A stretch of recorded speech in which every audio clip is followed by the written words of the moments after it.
am also sustainable ag specialist with NCAT. I work out of but I focus more in northern Florida, Georgia, as well as southern Alabama or Alabama in general. So that's a little bit about myself. Awesome, thank you. And we also have Mrs. Phillips over here from Echo, so you can introduce yourself, Leah. Hey y'all, I'm Leah Phillips. I'm the assistant farm manager at Echo's North America campus in North Fort Myers, Florida.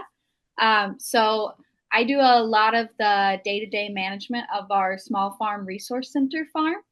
So we demonstrate a lot of different options for small scale farmers across the tropics. And we are one of five now offices because we have an office in Thailand, Burkina Faso, Tanzania, and we just opened one in Guatemala. So, yeah, really excited to be with you guys today, and thanks for being here. Perfect, thank you so much. All right, give me one moment. So, the way that this will work today would be I'm going to share a video that Leah and I recorded at Echo together. And so it's just demonstrating the process of making these biofertilizers, applying them, and then after the video, we will have a live Q&A. So during the video, if you have questions, you can pop them in the chat box and we will get to them after, or Leah can answer in real time, but we'll have a nice chunk of time as well for a live Q&A. So just hold tight while I get the video ready.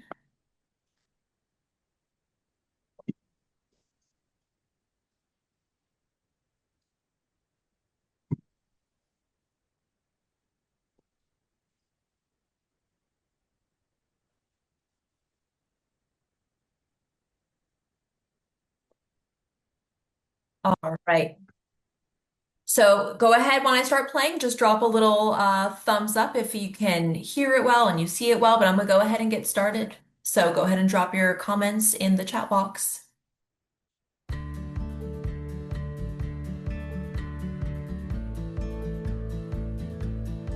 Hey y'all, thanks for joining. I'm Leah Phillips. I'm the Assistant Farm Manager here at Echo's North America Impact Center. Today, I'm going to be showing you how to make one of our favorite fertilizers, bioliquid fertilizer. This is one of my favorite recipes that we use very regularly. So come join us and dive in. So this bioliquid fertilizer recipe has 5 ingredients. The first one is leafy greens. So when trying to decide what leafy green to use for your bioliquid fertilizer, I encourage you to look around, see what is growing really well, and just think about what that plant is like and if it has a lot of biomass and a lot of nitrogen. So 2 of my favorites down here in Southwest Florida are to use Tithonia, also called Mexican sunflower. It grows very rigorously here and it's high in nitrogen. Or moringa, which is found throughout the tropics and is also very high in nitrogen. A couple other options that you could consider is, do you have any legumes near you, or greens in the Fabaceae family? Maybe Lucena. Just look around, see what's available. So our second ingredient is manure. So we've got some pig manure here for today, and that's one of my favorites to use. Pig and cow break down very nicely in the ferment, but goat and sheep also work nicely, or horse as well.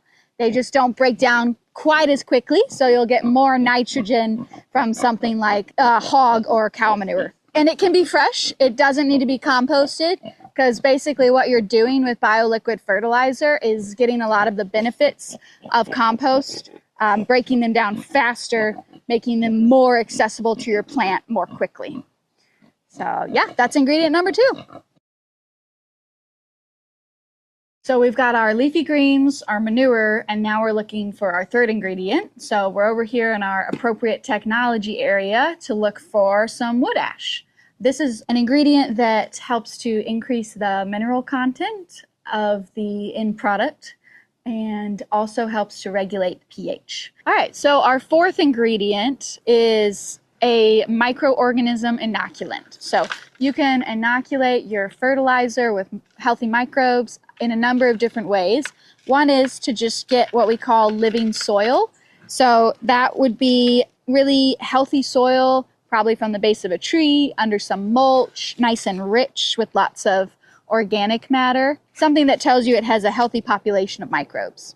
Other options, a great option is worm castings.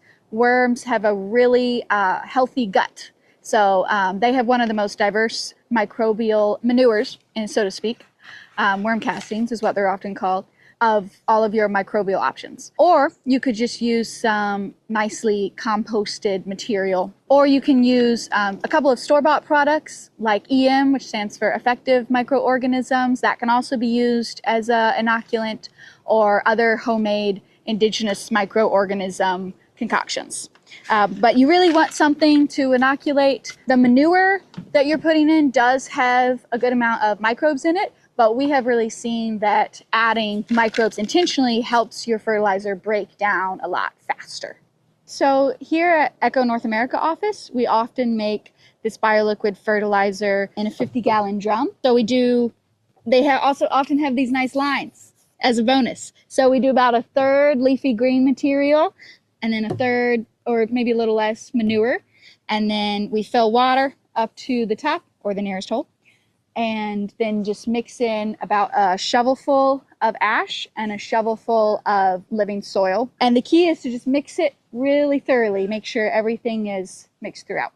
All right, I'm going to show you guys how to make a smaller batch in a 5-gallon bucket so that you can try it out, whatever your size of production.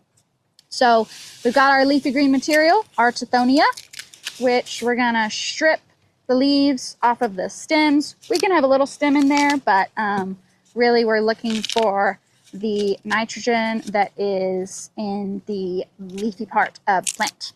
So we'll go ahead and strip these and twist them up a little bit so that there is more surface area for the microbes to break down, so that it'll break down quickly.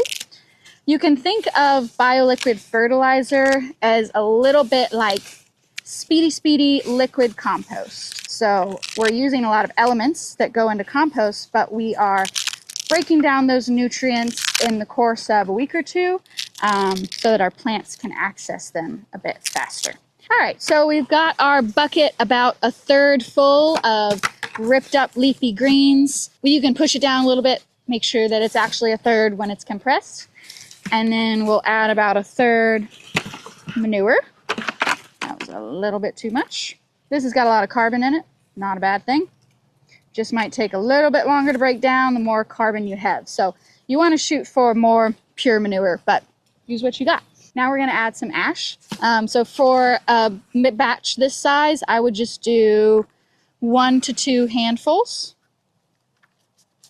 And then go ahead and mix some of that in. I added about half the water just to make mixing a little bit easier, but we'll add some more here in a minute. So we've got our leafy greens, manure, and ash, and then we need a couple of handfuls of microorganism inoculant. And finally, we're just gonna fill it up to a couple inches below the brim of the bucket with water.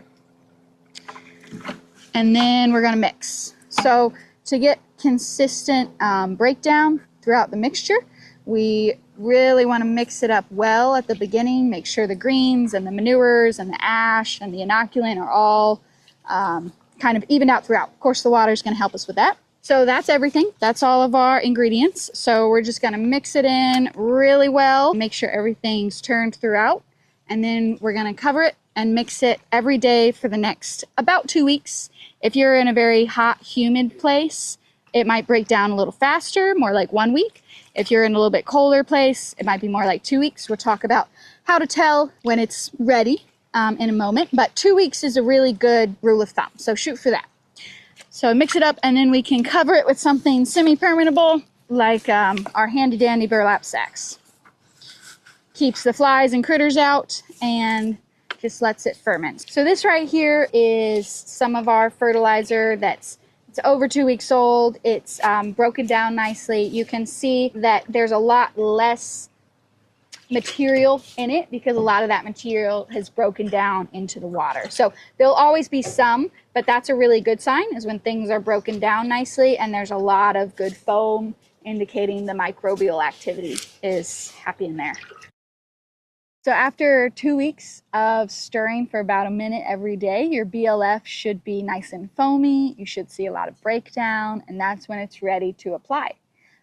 So you can take that, dilute it with some water, and apply it to your annual vegetable crops. I like to encourage my interns to apply it weekly because you can think of bioliquid fertilizer as a fast release fertilizer. If compost is a slow release, it takes time to break down to be accessible to the plants, then BLF, bioliquid fertilizer, is kind of the liquid, faster acting version of that.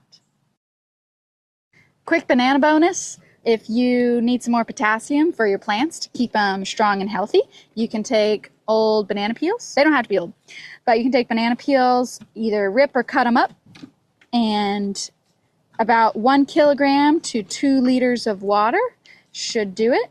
You just break them up, get some nice surface area to help them break down a little faster, and you're just extracting the potassium from the banana peels. So you can add water.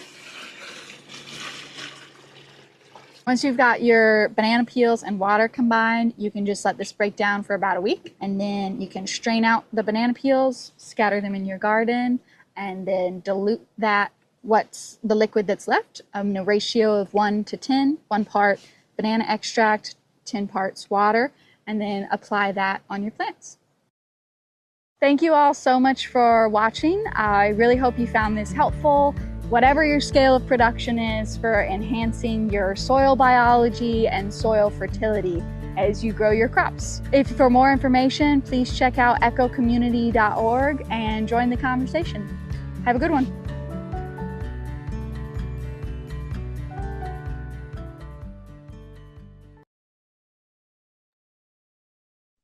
All right. Well, I hope you guys enjoyed that and found that interesting. I would, whoop, let one moment. All right.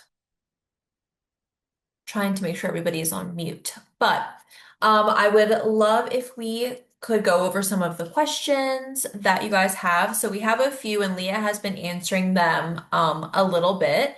You could also, just speak, and that could make a nice conversation as well. But we had a question about anaerobic or aerobic environment. Yeah, so the question was, does it need aerobic or anaerobic environment? So the fact that you're putting it in water, right? So that's a little bit more anaerobic breakdown, but then we're mixing it every day. So I would say a little more towards the aerobic because we're also covering it. We're not sealing it off, but I was using burlap because that's a nice breathable material. So yeah. And then would material from a vegetable compost pile be adequate for the microorganism inoculate? Yeah, so that's a great question. Michael had a previous question if you have recommendations for making IMOs. So I'll just direct some of y'all to those links that I replied under his comment. I just encourage you to check out some Korean natural farming techniques, among many others. I would believe that, a compost pile, you're propagating microbes in there. So that's a great thing. Go for it. And we had a question about the smell. Yeah, so that's a great question. Initially, it's really not too bad. It is breaking down. So if you put your face right up close to it,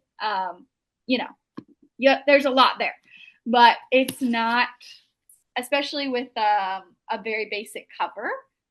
Like we walk by the barrels all the time and no one really notices anything. I will say if it's left for several weeks, and especially if you don't keep it stirred, then it can start to turn a little bit. That's after like 5 to 6 weeks, and stuff like that. So it can start to develop, but generally, the ash was also added as a way to help mitigate the smell a little bit, which does seem to work. Nice. Speaking of ash, there was a question about the difference between using wood ash or if it's possible to use charcoal wood. I've never used charcoal wood. I think that the ash is nice because it's finer, and it breaks down into the water. Um, I would say give it a try. Maybe make a batch with ash if you can find some, and a batch with just the charcoal wood, and see if you side by side, use those 5 gallon buckets or the 20 liters, 20-liter buckets, and make a small batch and see how that works for you. I would suggest with the charcoal wood, maybe crushing it would help it stir throughout the solution, throughout the ferment. So, yeah. Awesome. People are asking about the dilution rates and the application. I know we went over it a little bit towards the end, but would you mind Yeah. reviewing that a little bit for us? Yeah, absolutely. So, I'm gonna put a link in the chat to a nice article that Dr. Modis, who works for us at Echo, he was doing some studies on dilution rates. So there's a lot here, but kind of the takeaway is initially a dilution of 1 to 15, but between 1 to 15 and 1 to 20, right? So 1 part water, I mean, sorry, 1 part bioliquid fertilizer, 14 parts water, up into 1 part fertilizer to 19 parts water. And then doing that once or twice a week.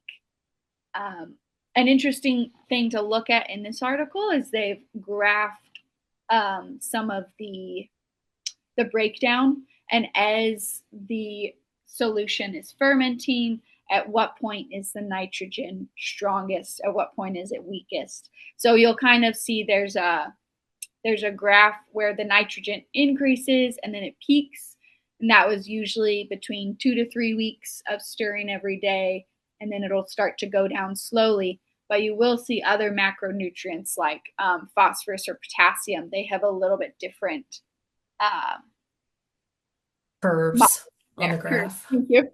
Words. So yeah, that's about it. Awesome. Thank you. That's helpful. Um, and then tap water versus chlorine-free water. I Because in would say, Florida, I know we have a lot of chlorine in our tap water. yeah. Um, Good question. I would think there's probably, I mean, I would go for, if I had a choice and it wasn't a cost difference, I would probably go for the unchlorinated water, but you use what you have, and plants do take up a little bit of chlorine as a micronutrient. So, You could also fill up a 5 gallon bucket with your tap water and then just let it sit for a day and just let it off gas, and it actually will off gas most of the chlorine. There was a thank you for question saying that. about, I do that for my houseplants. yeah, exactly. We had a question about the difference between a compost tea and a bioliquid fertilizer. And I did want to make one comment about this question in particular. And it especially depends on if you're going for organic certification or, you're just practicing natural gardening. In regards to a compost tea, you're using composted materials, which is what is required for USDA regulations versus the bioliquid fertilizer, we're adding non-composted manure oftentimes, like from, the pig pen, for example, at Echo. So I would say in regards to the USDA regulations, that is the difference. But do you think for the plants, Leah, you could speak a little bit more about if there are any differences between those two? I would say, from my understanding, it's just a different recipe, so to speak. So usually, when what I hear it's referred to as compost tea is when you're taking fully broken down compost, you're taking a small amount of it, and you're literally treating it like tea leaves and putting it in a permeable bag or sack, soaking it in water for a certain amount of time. You might be aerating it, you might not be, and just essentially like sucking the nutrients and microbes out of that composted material into the water. And then you can stretch that amongst your plants, and putting it into the water makes it more, the benefits of the compost more immediately accessible to your plant. So that's just a little bit different technique. Whereas here we're actually going out and harvesting leafy greens and manures, and we're fermenting that. We're not using pre-composted materials, except for maybe the inoculation. Yeah, I hope that helps with that question. Thank you.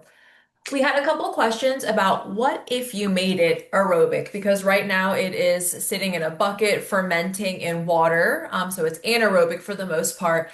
Would there make a difference in regards to the microbial peak if we did use, some type of aeration technique to make it aerobic, do you think? Yeah, like if you used a bubbler or something like that. I think you would just Mhm. get a little bit different set of microbes. I do see that as a benefit. For Echo's purposes, we try to do as low tech as possible.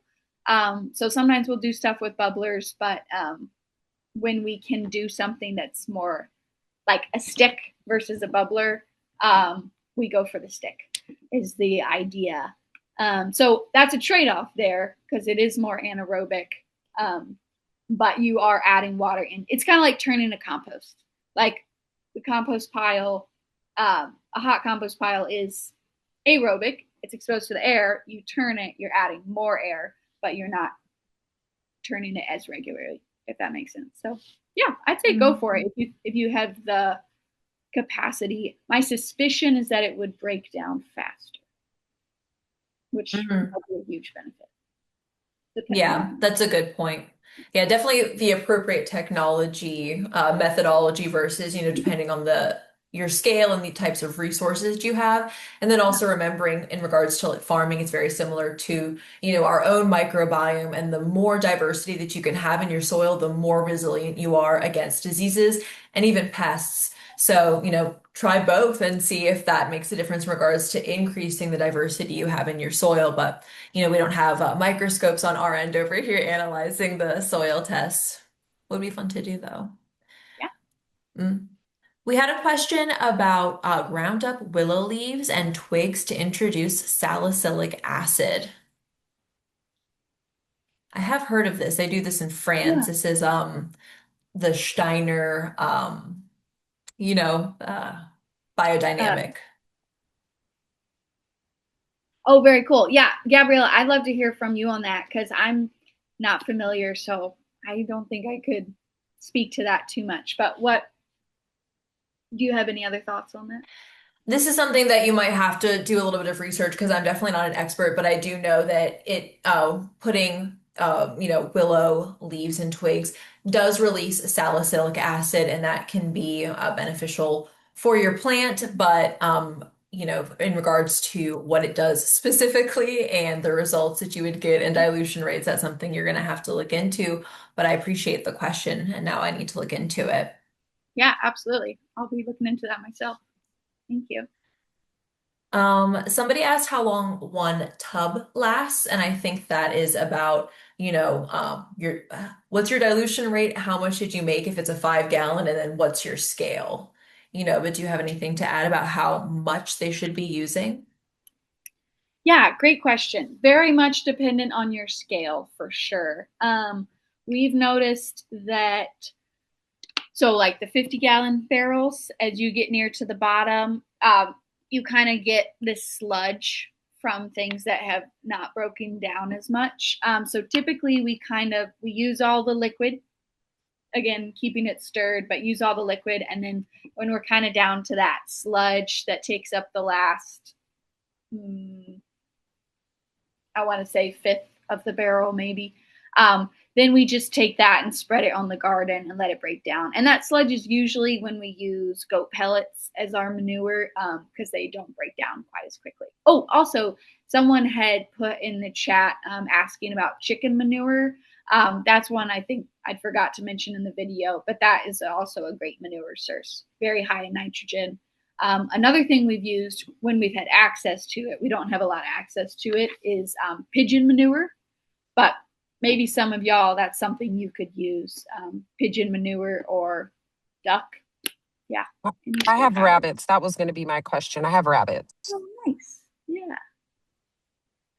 Yeah, I You would can use it. rabbit manure, absolutely. The cool thing about rabbit manure is how you probably know this, but it's more broken down, so it does have a tendency to burn plants less when directly applied. But yeah, that would work nicely in a biofertilizer. Awesome. Somebody was saying that they missed the discussion of indigenous microorganisms at the beginning of the video. And so maybe we could just quickly touch on the one question about how to source them, whether that's buying them in a bottle or making your own with Korean natural farming, for example. Yeah, great question. I was just gonna add the links. Well, I'll just put it at the bottom. I was looking for the comment, but I just resent a couple of links that I shared about some different ways to propagate indigenous microorganisms.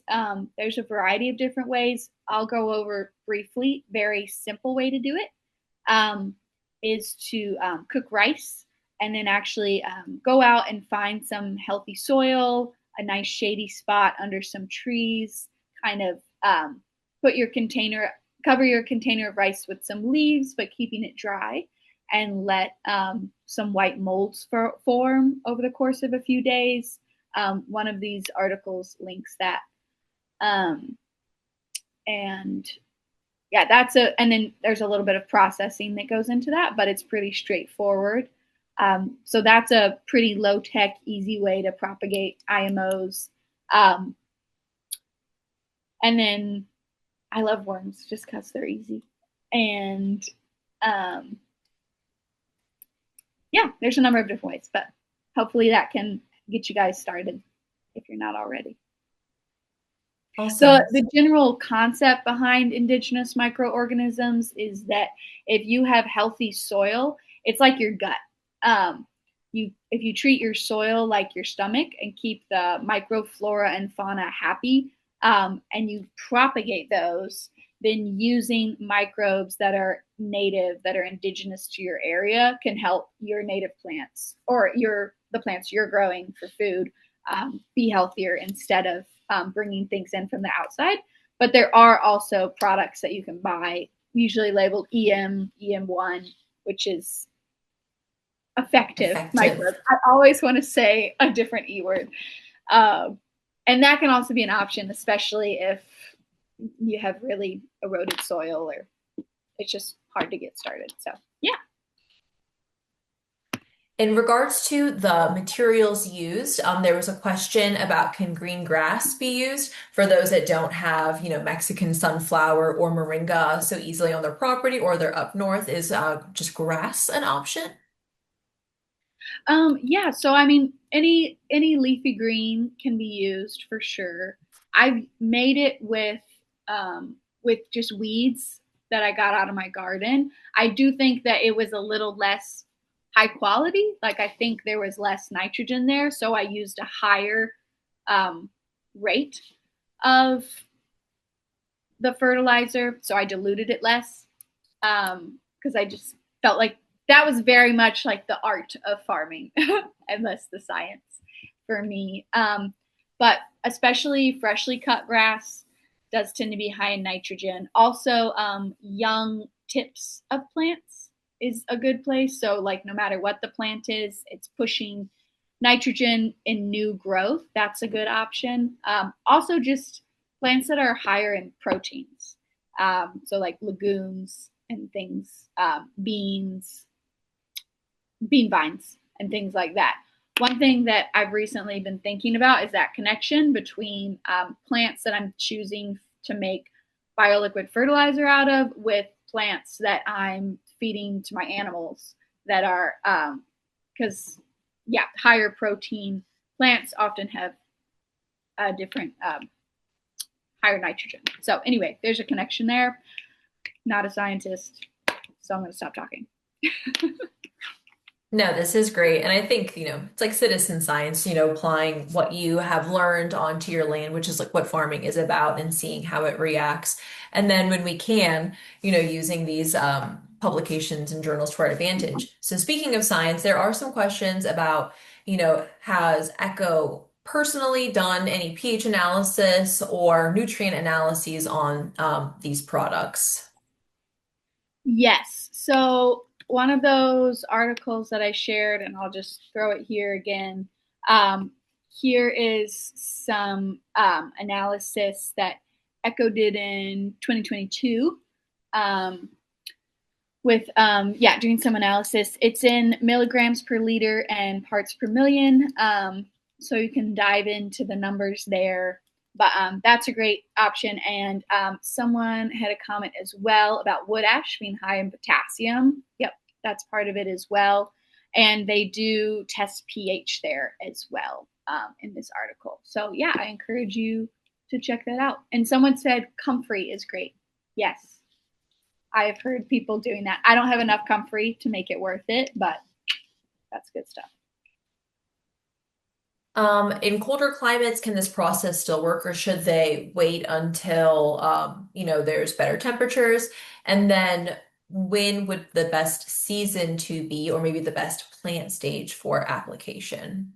Yeah, great question. So I haven't heard much about this being tested deeply in temperate areas. So I would love, if you guys know of any resources or people doing similar things in places where there's a longer winter, please send them my way. I would love to learn more about that. I would think that it's just like things just are going to break down slower in the winter when stuff is more dormant. And also, you don't need fertilizer in the winter. So I would start your ferments in the spring once things have fleshed out and you have more green material to choose from. And then for plant stage, so when your plants are younger, I would use more water. I would dilute it more. And then as they grow, dilute it a bit less and a bit less. That also should align with how much your barrel is breaking down, if that makes sense. As the fertilizer is breaking down, you might increase your dilution rate a bit. And generally, when your plants get close to flowering, you'll hopefully find that you can slack off on the fertilizing a little bit and push some of those things like phosphorus and potassium a bit more. So you might see, if this is your primary fertilizer, you might see one thing I've seen around our farm is a little bit too much nitrogen, just out of whack a little bit. So if you're seeing that, I would throw banana peels in there, try adjusting for what you're looking at. And it's going to depend on the plant as well, right? But if you encourage too much nitrogen, too much leafy growth, it might be at the cost of flowers, depending on what you're growing. Someone asked along that lines, how many weeks before you feel is the most optimum time of use? I would say, 2 to 3 weeks of fermentation. And that article that I shared with nutrient analysis also talks a little bit about, so nitrogen is higher after 2 weeks, but then after 3 weeks, the phosphorus increases. So, yeah. Yeah, and just like we saw in the video, which will be on our Atra YouTube, this webinar as well, so you'll have access to the Q&A. But in the video, it showed that there is a peak foaming period, and that would actually be the peak microbial activity. And then after that, it dies back a little bit. The nitrogen and many of the other nutrients do remain the same, but it depends on also what you're using it for. Like, are you wanting to get a large, microbial load into your soil, or are you focusing on like those nutrients? So there's also different times that you would use it depending on what your primary goal is, for example. Someone asked if we have any comparison photos using the bioliquid versus the control. What a great question. I should have prepped that. But one thing that we've noticed is, well, two things. One, it definitely works on its own, but it also works even better as a companion fertilizer to other options, right? So diverse fertility uses. I've seen it in my work as a way to decrease and transition from some of our more synthetic fertilizers. But one key that I'm always working with, reminding myself, reminding my team, is regular use is great. So at least once a week for most of our annual veggie crops. Twice a week is even better, because it's kind of like meals. Like, you like to eat 3 times a day, if possible. You're less happy if you're eating every other day, one meal every other day. So like with plants, more regular, smaller amounts of application of bioliquid fertilizer is going to have better results than a large amount of this fertilizer once a month or something like that. So definitely don't think of it as a granular synthetic fertilizer like oranges and apples. There was a question just to make it more simple. Is there any type of manure that should not be used for this? I don't know of any. Yeah, I can't think of any manures that I have any reason to avoid. Question. But goat is less accessible, if that makes sense. So you don't need to avoid any of them necessarily, but goats and other ruminants that make those tiny pellets, the nitrogen is just a bit more tied up, because ruminants are so cool. That's why, because ruminants are able to extract every bit of nutrition out of what they're eating, but that leaves a lot left nitrogen nutrients left over in their pellet. So I would go for the fowls, the poultry, the pigs, even sheep are a bit more than goats. Cows are wonderful. I'm not that familiar with deer, but they're a lot like goats, so pros and cons there. But or if you can mixing them as well is a great option too. Soil versus foliar applications. I did at the very beginning of our chat post. Again, there's like a 90 versus 120 day rule for organics, but that's also just in general for food safety, about when you should apply these to ensure that you're not spraying contaminants on, edible food parts. But did you want to expand on this question a little bit, Leah? I love the way you answered that. I would say generally I would go for a soil drench for this one. I think you'd have more success with less contaminants if you're using a version that doesn't include manure. But yeah, if you're looking for a foliar spray, speaking of Korean natural farming, they do have something called fermented plant juice, where you're taking the very young tips of lots of things, tithonia, whatever. Comfrey is very popular for this, and fermenting that with sugar. And then that's a bit more clean, so to speak, to spray as a foliar. So that's a good option if you're looking for that. Thank you. And I think some people might have more pasture land, and so they're wondering about, scaling this up and application on pasture land. Yeah, that's super cool. I don't have a ton of experience when it comes to using this on pastures. I would have to pull in my husband, who's the pasture manager on our team. But I definitely know of folks using, like I visited dairies where they're collecting the manure, mixing it with water,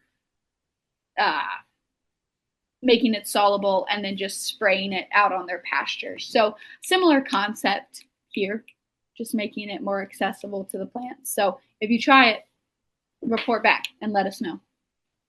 I think the difficulty would just be scaling. Exactly. And then there was a couple questions about using manure from many medicated animals and how that would translate to the crop, and outside of organic production, I would say. Yeah. So it's not that the medication is going to go into your vegetable, but it's a question of, again, like what is your goal? So if you are trying to be, organic certified, then most of your manures would have to be coming from organic animals or properly composted versus, just putting that on there. It'll break down. It'll break down and get assimilated within the soil and the bacteria there. I'm going to defer to you on the organic certification. You look at that a lot more than me, so yeah. All right. I'm trying to see, did I wrap up or did I get everybody's questions? Is there anything else that wasn't answered here? And if I missed it, you could go ahead and put it back in the chat so I can make sure that we get to your question. Someone asked about biochar as a substitute for ash. I am not going to claim to be like the expert on biochar. There are some people who get so excited about biochar, so go for them. But my suspicion is that it's maybe a little lower in phosphorus because it's just the goal is straight up carbon. So maybe not the best substitute, but bioliquid fertilizer is a great way to charge your biochar before adding it to your soil. So that could be interesting to think about adding it during the fermentation process versus adding it after. I've had some experience with charging biochar using BLF, but never in the fermentation process. So cool.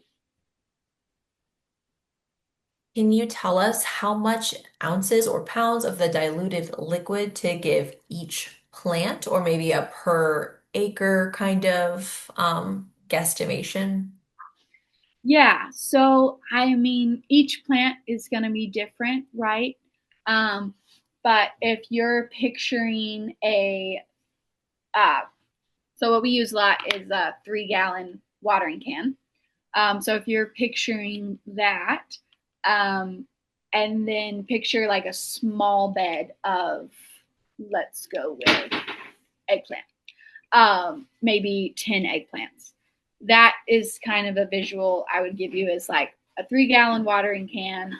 You're diluting it 1 to 15 parts, and then you're watering your eggplants once or twice a week with that. So that's kind of an unscientific version of ounces per pounds. I would say that checking out that article that I sent you guys about with a bit more on dilution rates, and then looking at the nitrogen and just the fertility needs of the plant that you're growing. So eggplants are Solanaceae, right? Solanaceae loves to devour nitrogen and fertility in order to produce fruit. It's a heavy feeder. Cabbages, brassicas, they're a lot less heavy feeder. So you can dilute it a little bit more or give them a little bit less. So a lot of it can be sort of a ranking mentality. But yeah. Can sulfur shortage be addressed with this method?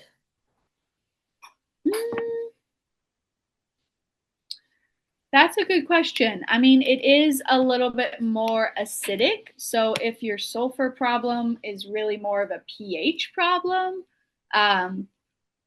then it would help acidify the soil a bit, especially perhaps if you added a bit less ash, or, well, yeah, if you adjusted the ash as needed.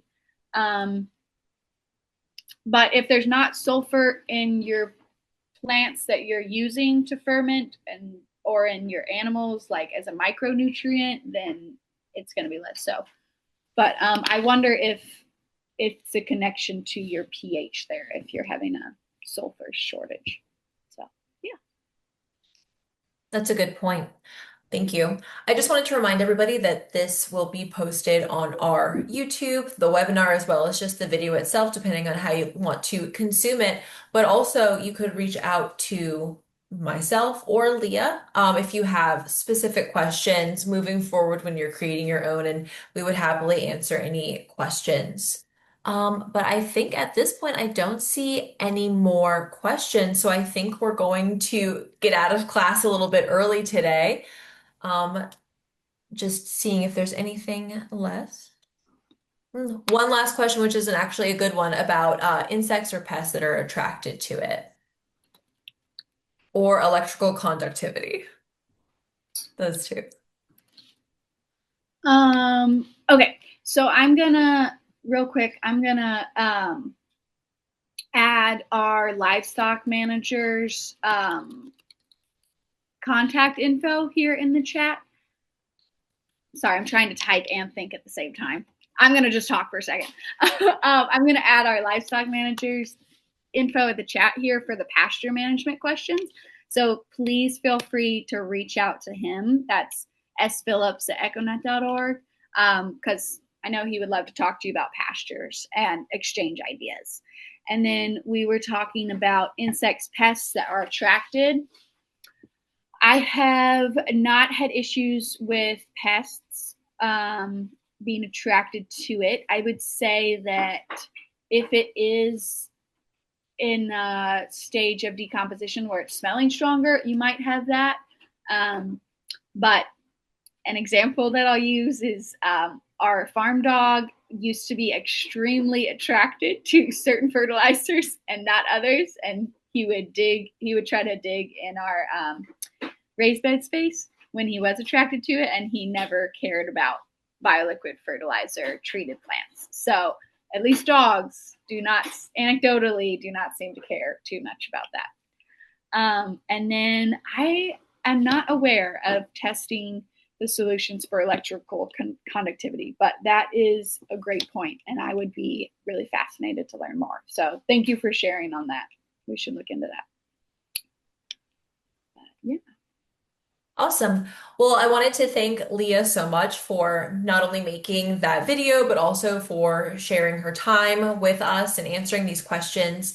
It's been really nice, and we appreciate your time. And thank you to everybody for joining and for your engagement and the questions. They're really helpful. And again, you can always reach out to NCAT, myself, or Leah at Echo and other Echo staff for technical assistance.